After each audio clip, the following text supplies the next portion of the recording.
প্রিয় দর্শক, আমি রাজীব খান সংলাপ 24-এ সবাইকে স্বাগত জানাচ্ছি। আজকের বিষয় নিঃসন্দেহে বাজেট। এত বড় বাজেট কিভাবে বাস্তবায়ন হবে এবং বাজেটের নানা দিক নিয়ে আজ আলোচনার জন্য উপস্থিত হয়েছেন বিশিষ্ট ব্যবসায়ী, স্প্যারো গ্রুপের ম্যানেজিং ডিরেক্টর, বিজেএমইর সাবেক পরিচালক, ব্যবসায়ী নেতা শোভন ইসলাম। শোভন ইসলাম, আপনাকে স্বাগত আমাদের এই অনুষ্ঠানে। ধন্যবাদ আপনাকে এবং সংলাপ 24 দর্শকদেরকে শুভেচ্ছা। বিশাল বাজেট এবং নতুন সরকার কিভাবে সামলাবে? গুড কোশ্চেন, খুবই ভালো প্রশ্ন। বিশাল আকারের বাজেট, 9,38,000 কোটি টাকার বাজেট, এর মধ্যে কিছু বাজেট ঘাটতিও রয়েছে এবং অনেক সম্ভাবনার দিক থেকে এই বাজেটটি প্রণয়ন করা হয়েছে। জানেন আপনি যে যাতে করে ব্যবসা বান্ধব একটি বাজেট হয়েছে ফর শিওর, কিন্তু ব্যবসা বান্ধব বাজেট হলেও এখানে অনেক চ্যালেঞ্জের আছে। প্রথমত গত 24 মাস 23 মাস যদি আমরা বলি, আমাদের কন্টিনিউয়াসলি আমরা একটা ডিফ্লেশনের মধ্যে আছি। তার মানে আমাদের অর্থনৈতিক মন্দা চলছে, ইনফ্লেশন ইজ হাই এবং মূল্যস্ফীতি অনেক high, interest rate is high এবং কোনো ধরনের বিনিয়োগ হচ্ছে না, ঋণ প্রবৃদ্ধি তো নাই, ঋণের নেগেটিভ প্রবৃদ্ধি, সব মিলিয়ে অর্থনৈতিক সংকট এর মধ্যেই দেশটা আছে গত 24 মাস ধরে। এর মধ্যে ইরান এবং ইসরায়েল এবং মার্কিন যুক্তরাষ্ট্রের যুদ্ধ চলছে, তাতে আপনি জানেন বাংলাদেশের এক্সপোর্ট অর্থনীতি এতে প্রচণ্ডভাবে ব্যাহত হচ্ছে। তেলের মূল্য বেড়ে গেছে, জ্বালানির খরচ বেড়ে গেছে। এই মুহূর্তে এই ব্যবসা বান্ধব বাজেট ডেফিনেটলি আমাদের হেল্প করবে, কিন্তু এই চ্যালেঞ্জগুলো এই বাজেটের জন্য সবচেয়ে বড় অন্তরায় হয়ে দাঁড়াবে। কারণ যদি আমাদের রপ্তানি প্রবৃদ্ধি না বাড়ে, যদি আমাদের এমপ্লয়মেন্ট ক্রিয়েশন না হয়, তাহলে তো আমাদের অর্থনৈতিক মন্দা থেকে আমরা বেরিয়ে আসতে পারবো না। আর বেসিক্যালি একটা অর্থনৈতিক মন্দা থেকে বেরিয়ে আসতে গেলে যে একটা গ্লোবাল একটা পরিস্থিতির যে দরকার হয়, কিংবা দেশের পরিস্থিতি উন্নয়নের জন্য যে জিনিসগুলোর দরকার হয়, তাতে শুধু সরকারের ইনসেন্টিভ দিলেই কিন্তু সেটি করা যায় না। কারণ আমরা কিন্তু এখন এই মুহূর্তে কেউ ইনভেস্টমেন্টের দিকে যাচ্ছে না, সেই জন্য আমরা ঋণের নেগেটিভ প্রবৃদ্ধি দেখতে পাচ্ছি। কাজে এই অবস্থায় এই চ্যালেঞ্জগুলো অনেক বড় আকারে দেখা দিবে। আনএমপ্লয়মেন্ট সিচুয়েশন, নতুন ইনভেস্টমেন্ট, দেশি উদ্যোক্তা হোক বিদেশি উদ্যোক্তা হোক, এই অবস্থায় ইনভেস্টমেন্টে কেউ যেতে রাজি না। এবং এই অবস্থায় যে ধরনের ইনভেস্টমেন্ট সরকারের পক্ষ থেকে করা সম্ভব, তারা সার্বিকভাবে সেই চেষ্টাগুলো করেছে, কিন্তু এই শুধুমাত্র সরকারের ইনভেস্টমেন্টে একটা অর্থনীতি চাঙ্গা হতে পারে না যদি না নন প্রাইভেট সেক্টর, যদি বেসরকারি খাত যদি এটা উন্নতির দিকে না যায়, তাহলে এটা আগানো খুব কঠিন হয়ে যাবে আর কি। তারপর আপনি বলছেন ব্যবসা বান্ধব, আবার অনেকে বলছেন এটি একটি রাজনৈতিক বাজেট। অফকোর্স রাজনৈতিক বাজেটে একটা উচ্চভিলাষ সেখানে দেখা যাচ্ছে, কারণ অবশ্যই নতুন সরকার, তাদের একটি ভালো করার চেষ্টা, কারণ সবাইকে খুশি করার একটা চেষ্টা এখানে করা হয়েছে। যেমন ধরেন আমি বলি, যদি গার্মেন্টস সেক্টরে আমাদেরকে বেশ কিছু ছাড় দেওয়া হয়েছে। আমাদের একটা এক্সপোর্ট ক্রেডিটের অল্প সুদে একটা এক্সপোর্ট ক্রেডিট আমাদের দেওয়া হচ্ছে, প্লাস আমাদের যে অ্যাডসোর্স ট্যাক্স ছিল, অ্যাডসোর্স ট্যাক্সটা 0.1% ছিল, 1% থেকে 0.5% করা হয়েছে, 10 থেকে 5 মানে করা হয়েছে আর কি। তো এটি একটি বড় সুবিধা হবে আমাদের গার্মেন্টস সেক্টরের জন্য। এবং অন্যান্য সেক্টরে ধরেন নতুন যে সম্ভাবনাময় খাতগুলো, সেখানে বন্ডের সুবিধা দেওয়া হয়েছে। নন বন্ডেড যে ফ্যাক্টরিগুলো আছে, সেটাতে আগে তাদের কাঁচামাল কেনার একটা অসুবিধা ছিল, সেখানে তাদের কাঁচামাল কেনার বন্ডেড ফেসিলিটি থেকে তারা কাঁচামাল কিনতে পারবে। বন্ডেড ফ্যাক্টরিগুলো থেকে, এক্সপোর্ট ওরিয়েন্টেড ফ্যাক্টরিগুলো থেকে তারা কাঁচামাল কিনে রপ্তানি করতে পারবে। এ ধরনের কিছু সুবিধা দেওয়া হয়েছে কিন্তু বাজেটে। এবং অন্যান্য খাতেও, ব্যবসা বান্ধব যে খাত আছে, অন্যান্য ব্যবসার যে খাত আছে, সেখানেও যেমন আমি বললাম, যেগুলো নিউ সেক্টর সম্ভাবনাময় সেক্টর, সেই সব সেক্টর, আইটি সেক্টর, সেই সব সেক্টরে শুল্কমুক্ত সুবিধা এবং বন্ডেড ফেসিলিটি দেওয়া হয়েছে। কাজেই হোপফুলি এই জিনিসগুলো যদি একটুখানি বৈশ্বিক আমরা সাহায্য পাই, ইরান যুদ্ধ যদি বন্ধ হয়ে যায়, বৈশ্বিক অর্থনীতির যদি একটু উন্নতি হয়, আমরা দেখতে পাচ্ছি there is a contractionary pressure both America এবং ইউরোপে, দুই অর্থনীতি একটু নিম্নমুখী ধারায় চলছে। কাজে গত 23 মাস যাবৎ আমাদের রপ্তানিতে একটা খারাপ অবস্থা বিরাজ করছে এবং 9 মাসে টানা 9 মাস, গত 9 মাস আমাদের অর্থনীতিকে নেগেটিভ গ্রোথ হয়েছে। তো ওভারঅল উচ্চাকাঙ্ক্ষা আছে, রাজনৈতিক উচ্চাকাঙ্ক্ষা আছে অবশ্যই। আপনারা দেখতে পাচ্ছেন সামাজিক মাধ্যমগুলোতে, সামাজিক যে খাতগুলো আছে, সেখানে কিছু ইনসেন্টিভ দেওয়া হয়েছে, স্পেশালি কৃষকদের কার্ড দিয়ে কৃষকদের সাহায্য করা হচ্ছে, যারা দরিদ্র জনগোষ্ঠীর কাছে যাওয়া, ফ্যামিলি কার্ড দিয়ে যারা একটু দরিদ্র জনগোষ্ঠী আছে তাদেরকে উন্নয়নের একটা চেষ্টা করা হয়েছে। তেমনিভাবে ব্যবসায়িক খাতকেও যথেষ্ট পরিমাণে এনকারেজ করা হয়েছে। সেই জন্য এটাকে বলা হচ্ছে ব্যবসা বান্ধব এবং রাজনৈতিকভাবে উচ্চভিলাষী একটি বাজেট, এবং এটি দরকার, এই মুহূর্তে এটি প্রয়োজন। কিন্তু এটিকে বাস্তবায়ন করতে যে উইল পাওয়ার প্রয়োজন, সরকারকে সেই উইল পাওয়ারটা দেখাতে হবে। সরকারকে কঠোরভাবে এটা উইল পাওয়ারটাকে দেখাতে হবে এবং সমস্ত সেক্টরগুলোকে ইনভলভ করতে হবে, সমস্ত ব্যবসায়িক সেক্টর এবং এবং কিভাবে এটার পরামর্শ কি আপনাদের, যে কিভাবে বেসরকারি খাতকে আপনাদের ইনভলভমেন্ট আরো বাড়াবে? ইনভলভমেন্টটা বাড়াতে হবে। জানেন, আমাদের বেসরকারি খাতে অনেকগুলো সংগঠন আছে, বিজিএমই একটি সংগঠন, এফবিসিসিআই একটা সংগঠন। এই সংগঠনগুলোর সাথে এবং ব্যবসায়ীদের সাথে একটা কনস্ট্যান্ট ডায়ালগের মাধ্যমে এই খাত এদেরকে ইনভলভ করা যায়। অনেক সময় আমরা হয়রানির শিকার হই, যেমন আমাদের কনস্ট্যান্টলি আমরা এনবিআর এর দ্বারা হয়রানির শিকার হই, ডাবল ট্যাক্সেশনের শিকার হই, হঠাৎ করে রেইড হয়। এই ধরনের জিনিসগুলো যদি বন্ধ করা যায়, হয়রানিগুলোকে বন্ধ করে, এবং যদি সেক্টরগুলোর কাছে কিছু ছাড় দেওয়া হয় এবং সেক্টরগুলোকে ইনভলভ করা হয়, তাদেরকে মানে এগিয়ে যাওয়ার সুযোগ করে দেওয়া হয়, সব ধরনের হয়রানি বন্ধ করে ডিজিটাল ইনভলভমেন্ট করা হচ্ছে, ডিজিটাল এভরিথিং গেটিং ডিজিটাইজ যদি হয়, তখন কিন্তু আমাদের এই সেবাগুলো দ্রুত দেওয়া সম্ভব হয়। এয়ারপোর্ট থেকে মাল ছাড়ানো, পোর্ট থেকে মাল দ্রুত ছাড়ানো, জাহাজীকরণ দ্রুত থেকে জাহাজীকরণ, এক্সপোর্টের ক্ষেত্রে দ্রুত জাহাজীকরণ এবং জাহাজ থেকে পণ্যটাকে নামানো এবং রিলিজ করা, এইগুলো সব জিনিসগুলো যদি একটুখানি দ্রুততার সাথে করা যায়, এবং যেখানে যেখানে গভর্নমেন্ট ব্যারিয়ারগুলো আছে, আমরা যেখানে যেখানে এনবিআরের ব্যারিয়ারগুলোতে আমরা পড়ি, বন্ডের ব্যারিয়ারগুলোতে আমরা পড়ি, কিংবা সরকারের বিভিন্ন খাতে যেখানে আমরা ব্যারিয়ারগুলোতে পড়ি, যে নতুন একটি ব্যবসা স্থাপনের জন্য যে ব্যারিয়ারগুলো হয়, সেই ব্যারিয়ারগুলো যদি দূর করা যায়, তাহলে আমরা এটা ব্যবসায়ীরা কিন্তু সবসময় এই ব্যাপারে সাজেশন দিই। এই সাজেশনগুলোকে যদি বাস্তবায়ন করা যায়, তাহলে আমরা মনে করব যে আমাদেরকে ইনভলভ করা হবে, সম্পূর্ণ ব্যবসায়ী সেক্টরকে ইনভলভ করা হবে। সিমিলারলি আমাদের যে জনগোষ্ঠী রয়েছে, বিপুল জনগোষ্ঠী রয়েছে, এবং এটা প্রোডাক্টিভ জনগোষ্ঠী, কিন্তু সেই প্রোডাক্টিভ জনগোষ্ঠীকে যদি ইনভলভমেন্ট করা যায়, এবং মেইন জিনিস হলো যদি আমাদের যে দুর্নীতিটাকে যদি কন্ট্রোলে রাখা যায়, তাহলে আপনি দেখবেন যে এই বাস্তবায়নের যে চ্যালেঞ্জগুলো আছে সেটি মোকাবেলা করা সম্ভব হবে। মেইন চ্যালেঞ্জ হলো দুর্নীতি, মেইন চ্যালেঞ্জ হলো যেখানে যেখানে বাধা, যে ব্যবসায়ের যে বাধাগুলো রয়েছে, অন্তরায়গুলো রয়েছে, সেগুলো দূর করা। এবং ব্যাংকিং সেক্টরে একটা প্রচণ্ড খারাপ অবস্থা বিরাজ করছে। ব্যাংকিং সেক্টরটাকে দীর্ঘদিন ধরে ব্যাংকিং সেক্টরে খারাপ অবস্থা বিরাজ করছে। কাজে ব্যাংকিং সেক্টরে যে ব্যাড লোনগুলো আছে, সেগুলোকে তো অ্যাডজাস্ট করতে হবে সামহাও।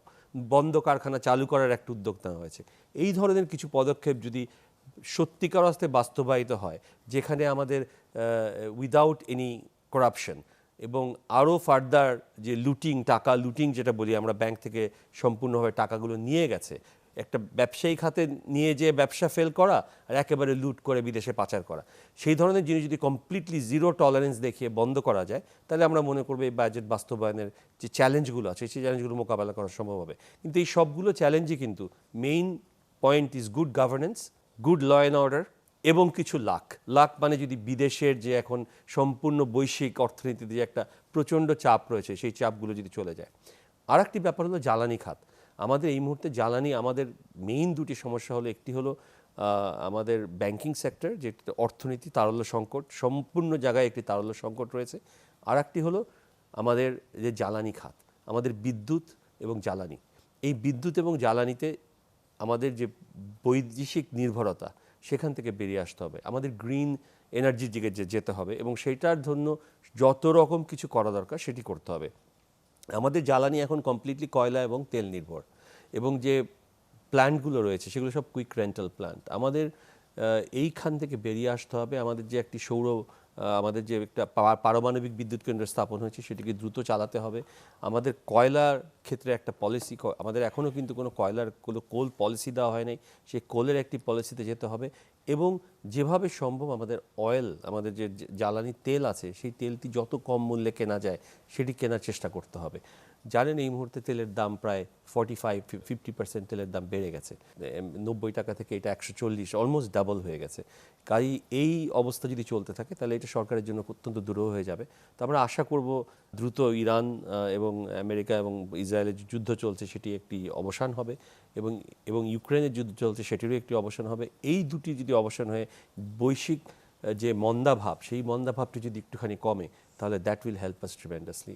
আমাদের একদিকে জ্বালানি আরোহণ করতে পারবো আমরা, কম খরচে জ্বালানির মূল্য কমে আসবে সারা পৃথিবীতে, এবং সমস্ত পৃথিবীতে একটি চাঙ্গা ভাব ফিরে আসবে। এবং চাঙ্গা ভাব ফিরে আসলে জানেন আমাদের রপ্তানি সেক্টরের উপর আমরা প্রচণ্ডভাবে ডিপেন্ডেন্ট। 14% আমাদের জিডিপি আসে রপ্তানি সেক্টর থেকে, আমাদের একটি সেক্টর থেকে। কাজেই সেই সেক্টরে আমরা তখন একটা উন্নত ঘটাতে পারবো এবং আমাদের আস্তে আস্তে রপ্তানিকে আমরা বৃদ্ধি করতে পারবো। এখানে আরও অনেক পদক্ষেপ আছে, তবে এটুকুই আপাতত বললাম আর কি। তবে রপ্তানি ক্ষেত্রে আমাদের প্রচুর কাজ করতে হবে আমাদের। কারণ আপনি নিজেই একজন রপ্তানিমুখী ব্যবসায়ী, আপনার বড় গার্মেন্টস শিল্প রয়েছে, টেক্সটাইল শিল্প, এটি কিন্তু আপনি বলছিলেন যে এটা অনেকটা বিশ্বের লাগ, যেটি আর কি, যে বাইরের দেশগুলোর অস্থিরতা, যুদ্ধ, এটা থামবে কি থামবে না এটা আসলে আপনার হাতে না, আমার হাতে না, এমনকি আমাদের দেশের সরকারের হাতেও না। এটা পুরো একটা লাকের উপর নির্ভর করছে। তো সেইখানে আবার বলছেন যে লোকাল যে সমস্যাটা এনবিআর, এটা কিভাবে সমাধান করা যায়? অন্তত নিজেদের বাধাটা কাটুক, পরের বাধাটা পরে দেখা যাবে। তো এই বাধা কাটানোর পরামর্শ কি আপনার? এই বাধা কাটানোর জন্য আমাদের সরকারের একটি সদিচ্ছা থাকতে হবে। এবং আমি গতকাল মাননীয় অর্থমন্ত্রী অনেকবার বলেছেন যে যেমন করে হোক আমাদের এই বাধা থেকে বেরিয়ে আসতে হবে। এনবিআরের একটা রিফর্ম, এটি কিন্তু বহুদিনের একটি কল। তো এই বাজেটে সেই ক্ষেত্রে কিছু কিছু পলিসি সাপোর্ট আছে, কিন্তু এনবিআরকে সম্পূর্ণভাবে ঢেলে সাজিয়ে যাতে করে আমরা কোনো বাধার সম্মুখীন না হই, সেজন্য ডিজিটাইজেশন, কমপ্লিট ডিজিটাইজেশন করা, যাতে করে আমরা মানুষের উপর ডিপেন্ডেন্ট না হই। যে মানুষ মাত্রই আপনি দেখবেন যেখানে একটা দুর্নীতির একটি সুযোগ থেকে যায় এবং একটি প্রসেসকে স্লো ডাউন করে দেওয়া হয়। কিন্তু এটি যদি কমপ্লিট অটোমেশনের মধ্যে নিয়ে আসা হয়, কমপ্লিট অটোমেশনে চলে আসলে তখন দুর্নীতিটা কমে যাবে, কারণ এটার একটা ট্রেসেবিলিটি থাকে এবং কত সময়ে আমার কাজটা দ্রুত সম্পন্ন হচ্ছে, এনবিআর কত সময় নিচ্ছে, কিংবা এনবিআর কাউকে হয়রানি করছে কিনা, সে ব্যাপারগুলো যদি তদারকি থাকে, তাহলে আমরা এই বাধা থেকে বেরিয়ে আসতে পারবো। এটা হলো লোকাল।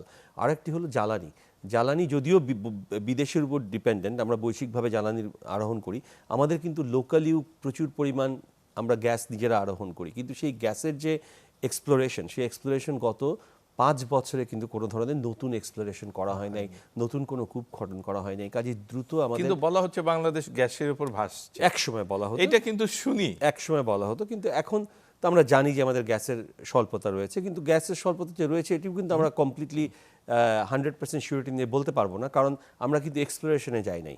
পৃথিবীর বড় বড় কোম্পানি এক্সন, শেভরন, তারা কিন্তু বাংলাদেশে গ্যাস এক্সপ্লোরেশনের জন্য রেডি। এবং এক্সনের যে সবচেয়ে বড় টিমটি ছিল, সবচেয়ে মেধাবী টিমটি ছিল, সেটি কিন্তু প্রায় 12 মাস 14 মাস বাংলাদেশে বসে থেকে চলে গেছে। এখানে কোনো ধরনের এক্সপ্লোরেশন তাদেরকে করতে দেওয়া হয়নি। কাজেই এই চুক্তিগুলো দ্রুত যদি করা যায়, করে যদি নতুন এক্সপ্লোরেশন করা যায়, অফশোর সমুদ্র থেকে যদি এক্সপ্লোরেশন করে গ্যাস আহরণ করা যায়, এটি সময় সাপেক্ষ, 3 থেকে 5 বছর সময় লাগে নতুন কোনো কিছু মানে ডিসকভার করে সেটি থেকে উৎপাদনে যেতে। কিন্তু দ্রুত করতে হবে, এই জিনিসগুলো নিয়ে বসে থাকলে চলবে না। কাজে আমাদের নিজেদের হাতে যে জিনিসগুলো রয়েছে সেগুলো যদি সরকার মনোযোগী হয় এবং দ্রুত অটোমেশন, এটা এনবিআরের জন্য অটোমেশন রিফর্ম এটা মাস্ট, এবং দুর্নীতিকে কন্ট্রোলে রাখা এবং নতুন এক্সপ্লোরেশনে যাওয়া এবং সৌরবিদ্যুৎ, এগুলো কিন্তু সব আমাদের হাতে। কাজেই ব্যাপকভাবে যদি আমরা সৌরবিদ্যুতের দিকে যাই, ব্যাপকভাবে যদি আমরা উইন্ড টানেলের দিকে যাই, ব্যাপকভাবে যদি আমরা এক্সপ্লোরেশন শুরু করি, তাহলে আমরা আস্তে আস্তে কিন্তু এনার্জি সংকট থেকে বেরিয়ে আসতে পারবো। এবং ব্যাংকগুলোর মধ্যে যদি গভর্নেন্স নিয়ে আসা যায়, সম্পূর্ণ বাংলাদেশ ব্যাংক যদি, যে ব্যাংকগুলো যেগুলোকে কন্ট্রোল করে সেন্ট্রাল ব্যাংক, সেই ব্যাংকগুলো যদি একটা কন্ট্রোলিং অবস্থায় চলে আসে, যেটিতে ব্যাড ঋণগুলোকে আমরা বন্ধ করি, নতুন যে ঋণগুলো হচ্ছে সে যাতে ব্যাড ঋণে পরিণত না হয় সেদিকে যদি নজর দেওয়া হয়, টাকা পাচার বিদেশে যে হচ্ছে সেটি যদি বন্ধ করা যায়, তাহলে আমরা দেখতে পাবো যে আমরা এই অবস্থা থেকে বেরিয়ে আসতে পারবো। আচ্ছা, আরেকটি বিষয় যে এনবিআর ঘুরে ফিরে কিন্তু এনবিআর এর কথাটা দীর্ঘদিন ধরে আসছে ব্যবসায়ী মহলের পক্ষ থেকে, আপনারা যারা বড় শিল্প প্রতিষ্ঠান আপনারা রান করেন, যে এনবিআর এর ভোগান্তির কারণে আপনারা অনেক কিছুই করতে পারেন না। তো সেইখানে আর আমাদের দেশে এনবিআরটা পুরো চলে আমলাতন্ত্রের উপর, যারা আমলা শুধু তারাই এটার সঙ্গে সংশ্লিষ্ট, কি হবে না হবে। তো এখন আমাদের অর্থমন্ত্রী উনি নিজেও একজন বড় ব্যবসায়ী, তো এই এমন উদ্যোগ হয় কি না যে এনবিআরটা শুধু আমলারা চালাবে না, এখানে দেশের বড় বড় ব্যবসায়ী তাদের মিলে যদি একটা কমিশন করা যায়, সেই কমিশন দ্বারা এনবিআরটা চলবে, এটা সম্ভব কিনা? দেখুন, এটি তো একটি সরকারি প্রতিষ্ঠান, কারেক্ট? এনবিআর একটি সরকারি প্রতিষ্ঠান, ট্যাক্স আরোহণ সারা দেশেই। আমরা অনেক সরকারি প্রতিষ্ঠানের উপরে কিন্তু বেসরকারি লোক দেখেছি। অবশ্যই সমস্ত সারা পৃথিবীতেই ট্যাক্সেশন ইজ কমপ্লিকেটেড, কিন্তু এটাকে যদি অটোমেশন করা যায়, এটাকে একটু রিফর্ম করা যায় এবং বহু লোককে ট্যাক্সের আওতায় আনতে হবে। এখন যে অসুবিধাটা হয়েছে, আমরা ব্যবসায়ীরা যেটা কমপ্লেন করি, সেটি হলো একটি দুটি খাতের উপর এই সম্পূর্ণ ট্যাক্স আরোহণটা ডিপেন্ড করছে এবং আমাদের যে জনগোষ্ঠী ট্যাক্স দেয় সেটির সংখ্যা অত্যন্ত কম। তো আপনারা দেখবেন বাজেটে একটি যারা ছোট ব্যবসায়ী একেবারেই মানে ধরেন একটি পানের দোকান কিংবা একটি দোকান সেখান থেকেও কর আরোহণের একটা চেষ্টা করা হয়েছে। যে কোনো লোক যদি একটি ব্যাংক অ্যাকাউন্ট খুলতে যায় তার টিআইএন থাকতে হবে এবং ট্যাক্স রিটার্ন দাখিল করতে হবে। এই ধরনের জিনিসগুলো যখন করা হবে, এখানে তাহলে ট্যাক্সের আওতাটা বাড়বে, কারণ বিশাল পরিমাণ অর্থ কিন্তু ট্যাক্সেশনের মাধ্যমে সরকারকে কালেক্ট করতে হবে। 6,43,000 কোটি টাকা আরোহণ করতে হবে। কাজে এই টাকাটি আরোহণ করা কিন্তু একটু সোজা ব্যাপার না। কাজে এনবিআরের তদারকিটা যেটি আপনি বলছেন যে এনবিআরকে ওভারসি করার জন্য যদি কোনো প্রাইভেটাইজেশন থাকে, এনবিআরকে ওভারসি করার জন্য আপনার কোনো প্রাইভেট সেক্টর থেকে একটি কমিটি অবশ্যই করা যায় যারা কন্টিনিউয়াসলি এনবিআরকে ওভারসি করবে। এনবিআরকেও একটা অডিটিংয়ের মধ্যে রাখতে হবে। এনবিআরকে যদি একটা অডিটিংয়ের মধ্যে নিয়ে আসা যায়, জবাবদিহিতার মধ্যে নিয়ে আসা যায়, এবং সেটি করার সবচেয়ে বড় উপায় হলো অটোমেশন হলেই তাদের একটি জবাবদিহিতা আসবে। তাদের সার্ভিস, তারা কিন্তু একটি সার্ভিস প্রোভাইডার, তারা ট্যাক্স আরোহণ করে, কিন্তু এটি কিন্তু জনগণের একটা সার্ভিস। আমি ট্যাক্স যে দিলাম সে আমি বেশি দিচ্ছি না কম দিচ্ছি, বেশি যদি প্রদান করে থাকি, কারণ আমাদের অ্যাডসোর্স ট্যাক্স আছে, আমরা যে অ্যাডসোর্স ট্যাক্স দিয়েছি, আমাদের বছরের শেষে যে যখন প্রফিট লস করা হয় তখন যদি আমরা দেখি যে আমাদের অ্যাডসোর্স ট্যাক্সে আমাদের বেশি ট্যাক্স নিয়ে যাওয়া হয়েছে, তখন সেটি যদি ট্যাক্স রিটার্নের একটি ব্যবস্থা করা যায় এবং আমরা যখন ভ্যাট প্রদান করি, প্রতিটি কাজে আমাদের ভ্যাট দিয়ে যেতে হয়, ব্যবসায়িক প্রতিষ্ঠানগুলোকে ভ্যাট দিতে হয় এবং ভ্যাট আমাদের কেটে রাখতে হয়। এখানে আমরা যদি একটি সামঞ্জস্য আনতে পারি অটোমেশনের মাধ্যমে, না আমরা বিদেশের দেশগুলোকে, আমি আমেরিকার উদাহরণ দিই, সবাই ট্যাক্স দেয়, এপ্রিল মাসে সবাইকে ট্যাক্স ফাইল করতে হয়, ট্যাক্স ফাইল করার পরে কিন্তু অটোমেটিক্যালি যাদের প্রফিট লসের উপর বেস করে ট্যাক্স ক্যালকুলেশন করা হয় এবং সবাই একটি ট্যাক্স রিটার্ন পায় কিংবা বাড়তি ট্যাক্স বছরের শেষে দিতে হয়। আমাদের দেশে সেই সিস্টেমটাকে যদি তৈরি করা যায়, আমাদের দেশে কিন্তু বছরের শেষে গিয়ে আমরা শুধু নতুন করে ট্যাক্স আরও তোমাদের এত ট্যাক্স বাকি আছে ট্যাক্স দাও, কিন্তু আপনি যদি মুনাফা কম হয়ে থাকে তাহলে যে আমার ট্যাক্স ফেরত পাই, আমরা যা ট্যাক্স দিয়ে গেছি সেই ট্যাক্সটি ফেরত পাওয়ার ব্যবস্থা এবং দ্রুত ফেরত পাওয়ার ব্যবস্থা এবং সেটিকে রোল ওভার করার, সরকারের যদি ফেরত দেওয়ার ক্ষমতাও না থাকে তাহলে এই বছরে আমার লস হয়েছে, আগামী বছরের প্রফিট থেকে আমার যে এই বেশি ট্যাক্স আমি দিয়ে দিচ্ছি সেটিকে অ্যাডজাস্ট করা হবে। এ ধরনের একটি ব্যবস্থা আছে, কিন্তু সেটিকে যদি অটোমেটেড সিস্টেমের মাধ্যমে সহজীকরণ করা যায় তাহলে আমরা এই ট্যাক্সের যে ঝামেলা আছে সেই ঝামেলা থেকে বেরিয়ে আসতে পারবে এবং ট্যাক্স সেক্টর থেকে প্রচুর পরিমাণ সরকার অ্যাকচুয়ালি রেভিনিউ আহরণ করতে পারবে। রেভিনিউ আহরণ করলে সেটি দেশের উন্নয়নের কাজে ব্যয় করা যাবে। সম্পূর্ণভাবে আমরা বৈদেশিক ঋণের উপর ডিপেন্ডেন্ট হব না। আপনারা জানেন এবছর প্রায় 1,20,000 কোটি টাকা আমরা ঋণ নিব, সেটা বাজেটে আছে, কিন্তু আমাদের যে ঋণ আমরা অলরেডি নিয়েছি এবং ঋণ অনেকগুলো চলে গিয়েছে ব্যাড প্রজেক্টে, ঋণ অনেকগুলো চলে গিয়েছে আমাদের দুর্নীতিতে, আমাদের কিন্তু 1,30,000 কোটি টাকা আমাদের ফেরত দিতে হবে। আমরা 1,20,000 টাকা ঋণ নিচ্ছি এবং 1,30,000 কোটি টাকা আমাদের ফেরত দিতে হবে। কাজেই সব মিলিয়ে টাফ সিচুয়েশন, কিন্তু এই টাফ সিচুয়েশন থেকে আমাদের বেরিয়ে আসতে হবে। বাংলাদেশ একটি সম্ভাবনাময় দেশ, আমরা ট্রিমেন্ডাসলি রিলেন্টলেস, আমরা প্রচণ্ড আশাবাদী মানুষ, বাংলাদেশের মানুষরা অত্যন্ত কর্মঠ, আমাদের কর্মী বাহিনী অত্যন্ত কর্মঠ, যারা বিদেশে কাজ করতে যায় তারা প্রচুর পরিমাণ কর্মঠ এবং তারা ভেরি হার্ড ওয়ার্ক করে এবং দেশের রেমিটেন্স পাঠায়। আমাদের গার্মেন্টস সেক্টর এবং অন্যান্য যে সেক্টরগুলো আছে, industrial sector, total industrial sector কিন্তু অত্যন্ত প্রোডাক্টিভ এবং রিলেন্টলেস। আমাদের যারা এন্টারপ্রেনিউর আমরা আছি, আমরা রিলেন্টলেস, আমরা হাঁটতে রাজি না কোনোভাবেই। কাজেই প্রপার যদি নার্চারিং আমরা পাই, প্রপার যদি পলিসি সাপোর্ট পাই, মনিটারি পলিসি সাপোর্ট যেটি এই বাজেটে অনেকখানি দেওয়া হয়েছে, আরও যদি মনিটারি পলিসি সাপোর্টগুলো দেওয়া যায় তাহলে আমরা এই অবস্থা থেকে বেরিয়ে আসতে পারবো এবং যে উচ্চাভিলাষী বাজেট দেওয়া হয়েছে সেটি আমরা বেরিয়ে আসতে পারবো। নিয়ে অনেক কথা বললেন যে এইবার থেকে যে আপনি বলছিলেন আগে কি হতো, গত বছর পর্যন্ত আমরা বছরের শেষে যে আমাদের ভ্যাট কত বাকি আছে, ট্যাক্স বাকি আছে, এটা নিয়ে একটা হযবরল অবস্থা লেগে যেত, কিন্তু এইবার বাজেটে যেটি ঘোষণা করা হয়েছে সারা বছর ধরে আমি ভ্যাটের সঙ্গে মানে ভ্যাটটা দিতে পারবো। হ্যাঁ, এইটাই কি কোনো ভালো দিক কিনা? দেখেন, একটা রেভিনিউ কালেকশন, যে ট্যাক্স কালেকশনের একটা বড় উচ্চ মাত্রা ধরা হয়েছে, 95,000 কোটি টাকা, অলমোস্ট 7,00,000 কোটি টাকা এখান থেকে আমাদের আরোহণ করতে হবে। এবং যদি ট্যাক্স আমরা না আরোহণ করতে পারি, অফকোর্স আমরা সম্পূর্ণ ঋণ ডিপেন্ডেন্ট হয়ে যাব। কাজেই অফকোর্স এই ভ্যাটের ক্ষেত্রে যে টাইম উইন্ডোটা তুলে নেওয়া হয়েছে, টাইম উইন্ডো তুলে নেওয়া হয় নাই ঠিক, অনেক সময় ধরে আমরা ট্যাক্স ফাইলিং করতে পারবো এবং কিছু সময় পরে গেলে আমাদের কিছু ফাইন করে ট্যাক্সটা ফাইল করতে হবে। এইটা একটা খুবই ভালো দিক। এটাতে আমার মনে হয় যে ট্যাক্স আরোহণটা ডেফিনেটলি বাড়বে। আচ্ছা, ব্যাংকের কথা বলছিলেন আপনি, যে বলছিলেন যে অ্যাকাউন্ট করতে হলে ট্যাক্সের কাগজ লাগবে, ভ্যাটের কাগজ লাগবে। তো একজন স্টুডেন্ট সে ভ্যাটের কাগজটা কিভাবে পাবে? এটি দেখেন সারা পৃথিবীতেই কিন্তু এই নিয়মটি চালু আছে। তো একটা স্টুডেন্টের যদি করতে হয় তার তার তার ভ্যাট দিতে হবে না, কিন্তু তার একটা টিআইএন করতে হবে, ট্যাক্স আইডেন্টিফিকেশন নাম্বার। এবং আমাদের যদি এখন আমাদের ন্যাশনাল আইডি কার্ড আছে, সেই আইডি দিয়ে একটা টিআইএন করা কিন্তু কোনো কঠিন ব্যাপার না। এটি অনলাইনেই করা সম্ভব হবে, অনলাইনে এখন করা যায়। এটিকে আরও সহজীকরণ করতে হবে যাতে অনলাইনে করতে পারি, অনলাইনে আমি প্রিন্ট করতে পারি, অনলাইনে আমি টিন নাম্বার অটোমেটিক্যালি কালেক্ট করতে পারি।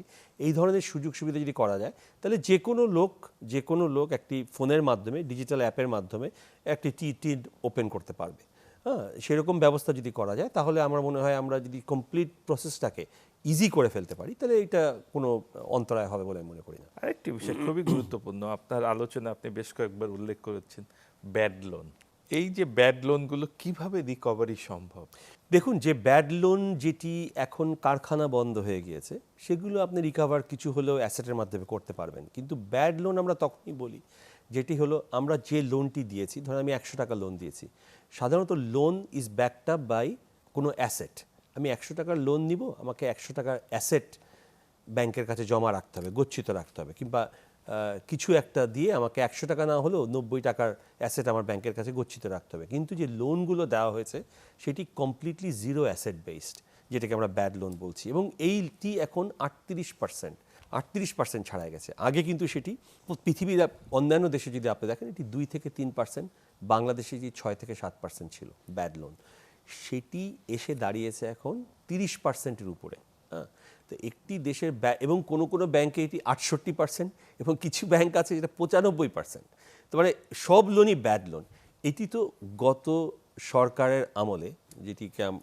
সরকারের আমলে পুরাপুরি সরকারের টপ ব্যক্তিদের নিয়ন্ত্রণে, সরকারের টপ নীতি নির্ধারক প্রধানমন্ত্রী নিজে প্রধানমন্ত্রীর অফিস ইনভলভ থেকে এই ব্যাড লোনগুলো তৈরি হয়েছে, ম্যাক্সিমাম ব্যাড লোনগুলো তৈরি হয়েছে এই আওতায়, এবং টাকাটি পাচার হয়ে গেছে without backup by any asset.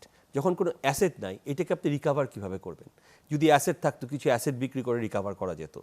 কাজেই বিশাল একটি অংশ, এই খারাপ লোনের বিশাল একটি অংশ এটি রিকভার করা সম্ভব না। তো আলটিমেটলি ব্যাংকিং সেক্টর থেকে স্লোলি এটাকে এক্সপাঞ্জ করতে হবে। এক্সপাঞ্জ মানে ব্যাংক যে প্রফিটটা করবে সেই প্রফিট থেকে আস্তে আস্তে এই লোনগুলোকে এক্সপাঞ্জ করতে হবে। আর কিছু লোন আছে যেটি সত্যি কিছু ব্যবসায়ীরা ঋণগ্রস্ত হয়ে গিয়েছে নানান কারণে, বৈশ্বিক অস্থিরতা, যুদ্ধ, নানান কারণে তারা ঋণগ্রস্ত হয়ে গেছে। তাদেরকে যদি কিছু সাপোর্ট দেওয়া যায়, আমরা এই উদ্যোগটা দেখতে পাচ্ছি, বন্ধ কারখানা চালু করার একটি উদ্যোগ হয়েছে, এটিকে যদি ট্রান্সপারেন্টলি করা যায়, ট্রান্সপারেন্টলি এই যে একটা 20,000 কোটি টাকার একটা প্যাকেজ ঘোষণা করা হয়েছে যেখানে বন্ধ কারখানা চালু কিংবা রুগ্ন শিল্পকে আবার দাঁড় করানো, সেটিকে যদি প্রপার ট্রান্সপারেন্ট ওয়েতে করা যায় তাহলে আমরা মনে করব যে অনেক ব্যাড লোন ঘুরে দাঁড়াবে, অনেক ফ্যাক্টরি ঘুরে দাঁড়াবে। এটি দুটি জিনিস কাজ করবে। একটি হলো নতুন কর্মসংস্থানের তৈরি হবে, নতুন এক্সপোর্ট বাড়বে, কিংবা সার্ভিস, প্রোডাক্ট অ্যান্ড সার্ভিস হলেই সেখান থেকে আপনার এটা জিডিপিতে একটা প্রভাব ফেলে। আপনি যখনই নতুন কর্মসংস্থান তৈরি করছেন, যখনই একটি প্রতিষ্ঠান লাভ করছে, যখনই একটি প্রতিষ্ঠান সচল আছে, তখনই সেখান থেকে কিন্তু অর্থনৈতিক প্রবৃদ্ধি আসছে। কাজেই এই জিনিসগুলো যদি প্রপারলি করা যায় তাহলে আমরা মনে করব যে ব্যাড লোন আস্তে আস্তে কমিয়ে আনা যাবে, এবং নতুন করে যাতে ব্যাড লোন তৈরি না হয় সেটির দিকে সর্বোচ্চ নজর দিতে হবে। আমরা কোনোভাবেই যাতে নতুন করে ব্যাড লোন তৈরি না করি, এ ব্যাপারে আমাদের চরমভাবে আমাদের এই দিকে। এই যে আপনি বলছিলেন অ্যাসেট ছাড়া যে লোন, ব্যাড লোন, অ্যাসেট ছাড়া এই লোনটা নেয়া, ব্যাংক থেকে টাকা নেয়া, এটার সঙ্গে তো অনেকেই জড়িত থাকার কথা, একজন নিশ্চয়ই এইভাবে পারে না। তো এই যে পুরো প্রক্রিয়ার সঙ্গে যারা জড়িত তাদের কি শাস্তির আওতায় আনা সম্ভব না? এটি খুবই একটা ভালো প্রশ্ন এবং আমাদের সকলেরই যারা মানে আমি আমরা এখন পর্যন্ত আমরা ওরকম যারা কিছু আমরা দেখছি যারা না। বহু কষ্ট করে ব্যবসা করি এবং বহু কষ্ট করে লোন পরিশোধ করি এবং লোন যাতে কোনোভাবে আমাদের ব্যাড লোনে পরিণত না হয় তার জন্য সচেষ্ট থাকি ম্যাক্সিমাম ব্যবসায়ী, যেই সব লোকরা ব্যাংক লুট করে নিয়ে চলে গিয়েছে, যেসব লোকরা ব্যাংক লুট করে এখনো দেশের মধ্যে আছে, তাদেরকে অবশ্যই আইনের আওতায় আনতে হবে। এবং যে অনেক লোক বিদেশে পাড়ি জমিয়েছে, আমাদের উচিত যে স্বরাষ্ট্র মন্ত্রণালয় এবং পররাষ্ট্র মন্ত্রণালয় দুটি মন্ত্রণালয় মিলিয়ে অন্যান্য সরকারের সাথে নেগোসিয়েশন করে এদের সবাইকে হয়তো ফিরিয়ে আনা যাবে না, কিন্তু তারা যে বিদেশে একটি বিলাসবহুল লাইফ লিড করছে, জনগণের টাকা লুট করে নিয়েছে, সেটিকে যাতে আবার তাদের জীবন যাতে একটু অতিষ্ঠ করে ফেলা যায়, তাদের জীবন যাতে এত ভালো মানে থাকতে না আগামীতে পারে, কেউ যেন সাহস না আগামীতে পায়। কেউ যাতে সাহস না পায়, তাদের বিদেশে পাচার করে নিয়ে গেল, সেখান থেকে আমরা যাতে রিকভারি করতে পারি, এটি কিন্তু সম্ভব। পৃথিবীর অন্যান্য দেশ যেমন রাশিয়ার আলিগার্ডরা যখন টাকা নিয়ে চলে গিয়েছিল অন্যান্য দেশে, সেগুলো কিন্তু ফ্রিজ করে দিয়েছিল অন্যান্য সরকার এগুলো ফ্রিজ করেছিল। আমাদের দেশেও সেটি করা সম্ভব যদি স্বরাষ্ট্র মন্ত্রণালয়, বাংলাদেশ ব্যাংক এবং পররাষ্ট্র মন্ত্রণালয় একত্রে কাজ করে এটিকে যদি আইনের আওতায় নিয়ে আসে। আমরা কয়েকজন লোকের নাম বলবো, আমরা জানি এস আলম সাহেব আছেন, তারপরে আমাদের ভূমিমন্ত্রী যার কোটি কোটি টাকার সম্পদ রয়েছে, তারপরে আদনান ইমাম, এই ধরনের কিছু নাম আছে যারা একেবারেই লুট করে নিয়ে চলে গেছে। আর একটি লুট হয়েছিল ব্যাংক সেক্টর ছাড়াও আমাদের যে আরেকটি অর্থনৈতিক খাত, ব্যাংকের কথা পদ্মা ব্যাংকের কথা জানেন আপনি, তার আরেকটি খাত, এখানেও নাফিস সারাফাত অনেক জড়িত ছিলেন। আরেকটি খাত হলো আমাদের share market, the overall share মার্কেটও লুট হয়েছে। এবং আমাদের ক্যাপিটাল মার্কেট থেকে আমাদের ক্যাপিটাল সংগ্রহের কোনো উপায় নাই, এখানে কোনো বৈদেশিক ইনভেস্টমেন্টও আসছে না। কাজে ক্যাপিটাল মার্কেটেও যে লুটটা হয়েছে, এটিকে সিকিউরিটি অ্যান্ড এক্সচেঞ্জ কমিশন, এই লুটটা যারা জড়িত তাদেরকে আইনের আওতায় আনতে হবে এবং দৃষ্টান্তমূলক শাস্তি দিতে হবে। এই শাস্তিগুলো যদি দিয়ে আমাদের ক্যাপিটাল মার্কেটেও যদি আস্থা ফিরিয়ে আনা যায়, তাহলে কিন্তু আমাদের অর্থনীতি আস্তে আস্তে ঘুরে দাঁড়াবে। আমাদের অর্থমন্ত্রী বারবারই বলছেন ব্যাংকিং সেক্টরের উপর ডিপেন্ড করে কোনো দেশ বেশি দূর আগাতে পারে না, কারণ ব্যাংকিং সেক্টর থেকে যে আমরা লোন নিই সেটি অনেক এক্সপেন্সিভ। এই লোন দিয়ে ব্যবসা করে সেই লোন পরিশোধ করা অত্যন্ত কঠিন। কিন্তু আমরা যদি পাবলিক সেক্টর থেকে, স্পেশালি স্টক মার্কেট থেকে টাকা উত্তোলন করতে পারি, ভালো কোম্পানি যারা আছে তারা স্টক মার্কেটে যাবে, স্টক মার্কেট থেকে লোন নিয়ে স্টক মার্কেট থেকে শেয়ার বিক্রি করবে, শেয়ার যদি ভালো করে তাহলে সে এক্সপ্যান্ড করতে পারবে এর উপর ভিত্তি করে, তাহলে ওই কস্ট অফ ফান্ডটা কমে আসে। এবং এইটি যদি না আসে, পৃথিবীতে কোনো দেশ শুধুমাত্র ব্যাংকিং সেক্টরের উপর ডিপেন্ড করে বড় হতে পারে নাই। কাজে আমাদের সিকিউরিটি এক্সচেঞ্জ কমিশন, তাদেরকে নতুন সিকিউরিটি এক্সচেঞ্জ কমিশনের চেয়ারম্যান নিয়োগ দেওয়া হয়েছে। আমরা আশা করব অর্থমন্ত্রীর প্রচণ্ড পরিমাণ, মাননীয় অর্থমন্ত্রী স্টক মার্কেট ভালো বোঝেন, উনি স্টক মার্কেটে বহুদিন নিজেও ছিলেন, চিটাগাং স্টক এক্সচেঞ্জের প্রেসিডেন্ট ছিলেন। কাজেই উনি যদি একটুখানি এইদিকে নজর দেন এবং সমস্ত সরকার আবার সিকিউরিটি এক্সচেঞ্জ কমিশনের মাধ্যমে এই স্টক মার্কেট সেক্টরটাকে একটি ভাইব্রেন্ট করে আনতে পারে, জবাবদিহিতামূলক, এবং এখানে ভালো ভালো কোম্পানি আসবে এবং ভালো ভালো কোম্পানির সংখ্যা বাড়াতে হবে, এটি যদি বাড়ে তাহলে কিন্তু বিদেশ থেকেও আপনি দেখবেন প্রচুর পরিমাণে ইনভেস্টমেন্ট আসছে। আরেকটি বিষয়, শেষ প্রশ্ন আপনার কাছে, সরকারি যে বিভিন্ন সংস্থা, যে লুজিং কনসার্ন যেটা অনেকে বলে, সেখানে শিল্প কলকারখানা থাকতে পারে বা অন্য সেবাদান প্রতিষ্ঠান থাকতে পারে, সেগুলোকে আরো গতিশীল করার জন্য বেসরকারি খাতে ছেড়ে দেওয়ার কোনো উদ্যোগ আছে কিনা এবারে বাজেটে? এটা উদ্যোগ মনে হয় নেওয়া হচ্ছে কিছু, কিন্তু আরও এই উদ্যোগটাকে বাড়াতে হবে। একটি সবচেয়ে বড় আমরা উদাহরণটি দিই বাংলাদেশ বিমান। কাজেই বাংলাদেশ বিমান একটি লুজিং কনসার্ন, কিন্তু এত বড় একটি দেশে যেখানে পৃথিবীর বড় বড় এয়ারলাইন কোম্পানিগুলো 3-4টা করে ফ্লাইট ডেইলি পরিচালনা করে, বাংলাদেশের আমাদের বিপুল পরিমাণ জনশক্তি বিদেশে থাকে। কাজেই তাদেরকে বিদেশে যেতে হয়, চাকরির জন্য বিদেশে যেতে হয়, আসতে হয়। আমাদের ব্যবসায়িক সেক্টর আস্তে আস্তে ভাইব্রেন্ট হচ্ছে, এক্সপোর্ট ওরিয়েন্টেড সেক্টরে প্রচুর পরিমাণ বায়ার আমাদের এই দেশে আসে, আমাদেরকে ট্রাভেল করতে হয়। কাজেই আমাদের এই নিজস্ব এয়ারলাইন কেন লাভজনক হবে না? কাজে এটিকে যদি প্রাইভেটাইজেশন করা যায়, একটি বড় এক্সাম্পল। তাছাড়া আপনার বহু চিনি কল আছে যেগুলো যদি প্রাইভেটাইজেশন, পাটকল আছে, চিনি কল আছে, পেপার মিল আছে। ধরেন পাটকল এখান থেকে কত দূর আমরা আর আগাতে পারবো আমি জানি না, কিন্তু এটি যদি আর চালানো সম্ভব না হয়, এটিকে কনভার্ট করে, যেটি অনেক সময় করা হয়েছিল অন্য খাতে দিয়ে দেওয়া যায়, যেখানে গার্মেন্টস সেক্টর করতে পারি, আমরা আইটি পার্ক করতে পারি, সেখানে সেইগুলো যদি করা যায়, তাও এটির উদ্যোগ এই বাজেটে আছে।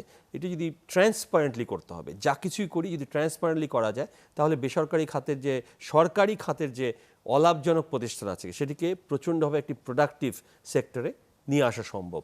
এবং আরও কিছু সেক্টর, বিমান ছাড়াও আরও কিছু সেক্টর আছে, আমাদের বাংলাদেশ পেট্রোলিয়াম কর্পোরেশনের অনেক কিছু জিনিস আছে যেটিকে আস্তে আস্তে আমরা প্রাইভেটাইজেশনের দিকে ঠেলে দিতে পারি।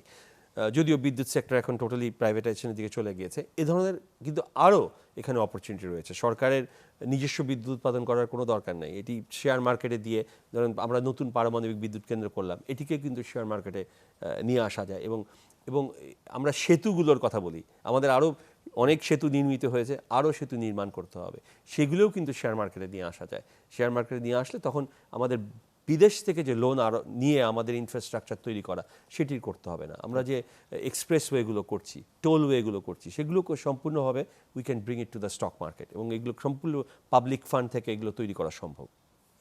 ধন্যবাদ। আগামীতে যেন এই বাজেট কার্যকরী ভূমিকা রাখতে পারে সেই আশায় রইলাম। সবাই ভালো থাকবেন।